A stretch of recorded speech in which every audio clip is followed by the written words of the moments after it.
ప్రజలు సంవత్సరం అయింది వాళ్ళకి అధికారం ఇచ్చి. ఆ సంవత్సర కాలంలో ఏం చేశారు? ప్రజల అనుకూలమైన నిర్ణయాలు చేశారా? ప్రజా వ్యతిరేకమైన నిర్ణయాలు చేశారా? ఎన్నికలకు ముందు చెప్పినటువంటి మాటలేంటి? ఎన్నికల్లో చెప్పినటువంటి మాటలేంటి? ఎన్నికల ముందు చెప్పినటువంటి మాటలని గెలిచిన తర్వాత అమలు చేశారా లేదా అని ఒకసారి ఆత్మపరిశీలన చేసుకోవాలి. ఎందుకంటున్నామంటే ఎన్నికల్లో ఏం చెప్పారు? జగన్మోహన్ రెడ్డి గారి ప్రభుత్వం మీద బురద జల్లారు. జగన్మోహన్ రెడ్డి గారి వ్యక్తిత్వం మీద బురద జల్లారు. జగన్మోహన్ రెడ్డి గారు వస్తే ల్యాండ్ టైటిలింగ్ యాక్ట్ ద్వారా మీ భూములు తీసుకుంటారు, మీ పొలాలు తీసుకుంటారు, మీ ఇళ్ళు తీసుకుంటారు అని బురద జల్లే కార్యక్రమం తీసుకున్నారు. కరెంటు ఛార్జీలు పెంచము అన్నారు. 15,000 కోట్ల రూపాయలు కరెంటు ఛార్జీలు పెంచారు. మేము అధికారంలోకి వస్తే జగన్మోహన్ రెడ్డి గారి కన్నా ఎక్కువ ఇస్తాము అని అన్నారు. ఇట్లాగా మాయమాటలు చెప్పి మభ్యపెట్టి తప్పుదోవ పట్టించి దుష్ప్రచారం చేసి అధికారంలోకి వచ్చారు. సూపర్ 6 అన్నారు. సూపర్ 6 ఏదన్నా ఒక్కటైనా అమలైందా?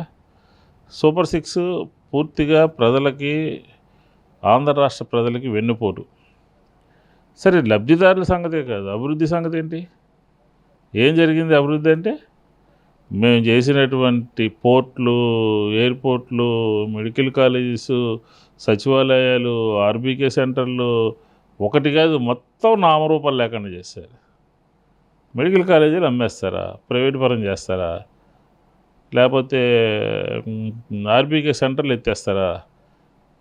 లేకపోతే ఎయిర్పోర్ట్లు భూమి దారాదత్తం చేస్తారా? పోర్ట్లు మేము కంప్లీట్ చేసే దశకు వస్తే, ప్రారంభించడానికి చివరి దశలో ఎన్నికలు వస్తే మేము ప్రారంభించాలి అనుకున్న టైంలో ప్రభుత్వం మారితే దాన్ని పక్కన పడేస్తారా? సచివాలయ వ్యవస్థను పక్కన పడేస్తారా? అంటే ఎండి వ్యవస్థను పక్కన పడేస్తారా? మా పరిపాలన ప్రజారంజకమైనటువంటి పరిపాలన, మా నిర్ణయాలు ప్రజలకు అనుకూలమైన నిర్ణయాలు. ఈ ప్రభుత్వాన్ని ప్రజా వ్యతిరేక నిర్ణయాలు. వాలంటీర్లు తొలగించారు, సచివాలయం వ్యవస్థని మార్చేశారు, గిట్టుబాటు ధర, రైతులు గిట్టుబాటు ధర లేదు, విజయవాడ బుడమేరు వస్తే పట్టించుకున్న వాళ్ళు లేరు. అలాగే ఎండి వ్యవస్థ, రేషను ఇంటి దగ్గరికి వెళ్ళి ఇచ్చేవాళ్ళం, దాన్ని షాపులకి మార్చారు. ఇట్లా ఒకటి కాదు, విద్యా వ్యవస్థని సంపూర్ణంగా నాశనం చేసినటువంటి ప్రభుత్వం. బెంజ్ కంపెనీ దగ్గర మీరు చేసేటటువంటి పండగలు ప్రజలు నవ్వుకుంటారు, ప్రజలు నవ్విపోతారు. అధికారంలో ఉన్నప్పుడు ప్రతిపక్షం చేసే పనికి ఒక కౌంటర్గా, ఒక చెక్గా పెట్టాలి అనే ఆలోచన వచ్చిందంటే మీ ప్రభుత్వం ప్రజా వ్యతిరేక ప్రభుత్వం అని మీకు మీరే ఒప్పుకున్నట్టు. ఎందుకంటే ప్రతిపక్షం మాట్లాడేటటువంటి మాట ప్రజల్లోకి వెళ్ళనీయకుండా అడ్డుకోవాలని పీడ విరగడైంది, పండగలు చేసుకోవాలి అని మీరు మాట్లాడుతున్నారు చూసారా?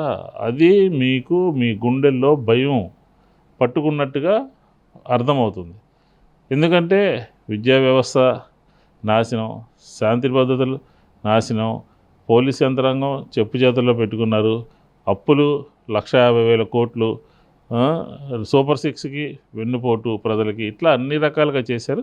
ఇవన్నీ ప్రజలకి తెలియాలని, చెప్పాలని, ప్రజలకి తరపున, ప్రజల పక్షాన ప్రభుత్వం మీద ఒత్తిడి తీసుకురావాలని ఉద్దేశంతో రేపు మేము ముందెప్పుడో నెల రోజుల ముందు ఇచ్చినటువంటి కార్యక్రమం, మా కార్యక్రమానికి అడ్డుగా, మా కార్యక్రమానికి పోటీగా, మా కార్యక్రమాన్ని ప్రజల్లోకి వెళ్ళకుండా చేస్తున్నారనంటే మీ ప్రభుత్వానికి భయము, ప్రజా వ్యతిరేకత అన్నీ కూడా వచ్చినాయి అని చెప్పి ఈ సందర్భంగా మీరు చేసేటటువంటి కార్యక్రమాలు. జనసేనకి మొహం చెల్లొద్దండి.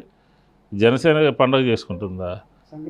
సంక్రాంతి, దీపావళి, వినాయక చవితి, అన్ని పనులు అన్నీ కలిపి చేసుకోండి ఒకేసారి. ఏం చేశారు పిఠాపురంలో? దళితుల్ని బహిష్కరించారు. అక్కడ ఒక్క మాట మాట్లాడాల, పలకరించలా. మొన్న ఎవరో చనిపోతే వాళ్ళ తల్లిదండ్రులు వస్తే మాట్లాడాల. ఈరోజు మీ మంత్రిని పక్కనే ఉన్నటువంటి ఊళ్ళో ధాన్యం కొనుగోలు చేసి నెల రోజులైంది, డబ్బులు పడలేదు, ఏ ముఖం పెట్టుకుని మా దగ్గరకు వచ్చారని నిలదీశారు. అక్కడేమో ప్రజల నుంచి చేత్కారాలు ఎదుర్కొంటున్నారు, వ్యతిరేకత ఎదుర్కొంటున్నారు. ఇక్కడేమో పండగ చేసుకోవాలని పిలిపిస్తున్నారు. చూద్దాం, మేమైతే ప్రజల్లోకి వెళ్తాం. వెన్నుపోటు అని మా నినాదం. ప్రజల్లోకి వెళ్ళి ప్రజలు చెప్తాం. ప్రజలు ఎవరి పక్షాన ఉంటారో రాబోయే రోజుల్లో తేలుతాం.